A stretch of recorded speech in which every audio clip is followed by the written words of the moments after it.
बदमाशों ने सुहेल को अगवा करते ही बेहोश कर दिया और आंखों पर पट्टी बांधकर ही आजाद किया।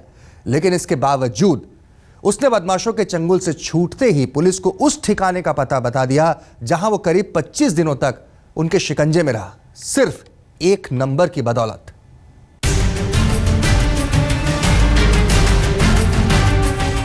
अब सुहेल बदमाशों के चंगुल से छूटकर अपने घर सूरत पहुंच चुका था और पुलिस भी उससे अपहरणकर्ताओं का पता पूछने उसके घर आ चुकी थी। सुहेल ने पुलिस को बताया कि अपहरण के दौरान बदमाशों ने उसे नशे का इंजेक्शन लगाकर बेहोश कर दिया था और महीने भर उसे एक कमरे में बंद रखा गया। यहां तक कि रिहाई से पहले भी उसकी आंखों पर पट्टी बंधी रही। लेकिन इतना होने के बावजूद सुहेल ने आखिरकार पुलिस वालों को उस घर का पता भी बता ही दिया जहां वो इतने दिनों तक कैद पड़ा रहा। दरअसल सुहेल ने कैद वाले कमरे में लगे टेलीविजन सेट के डिश कनेक्शन का आईडी नंबर याद कर लिया था और 10 डिजिट का ये आईडी नंबर पुलिस के लिए सबसे बड़ा सुराग साबित हुआ। बस इसी एक लिंक के सहारे पुलिस छपरा के चतुरपुर गांव के इस मकान तक आ पहुंची और सुहेल के बताए मुताबिक इस कमरे में छिपाया गया उसका रुमाल और आईडी कार्ड भी पुलिस ने यहां से सबूत के तौर पर बरामद कर लिया।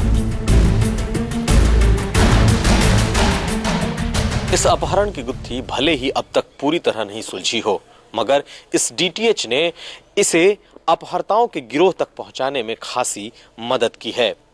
सुहेल हिंगोरा ने इस घर के एक कमरे में 25 दिन तक रहते हुए इस डीटीएच के 10 अंकों के आईडी नंबर को याद कर लिया था और उसी आईडी नंबर के बदौलत दमन पुलिस इस घर तक पहुंची।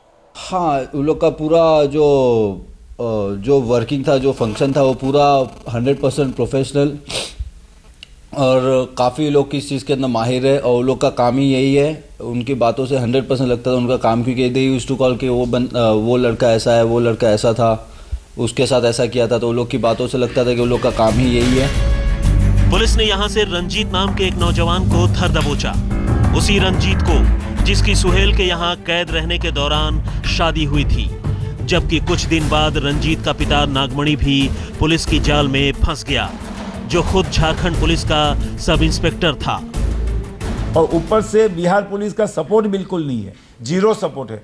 आप सोचो कि उनको जो वांटेड लोग हैं उनके फोटोग्राफ देने के लिए उनको 5-5 दिन से उनके पेट में दुख रहा है। दमन में ये केस हुआ है और दमन पुलिस इसका अनुसंधान कर रही है और दमन पुलिस ने ही बिहार पुलिस से संपर्क किया था।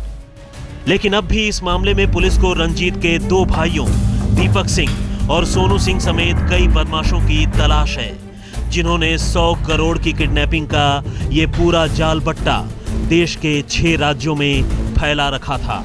सूरत से संजय सिंह, हाजीपुर से संदीप कुमार और कैमरामैन नदीम आलम के साथ कुमार अभिषेक, छपरा, आज तक।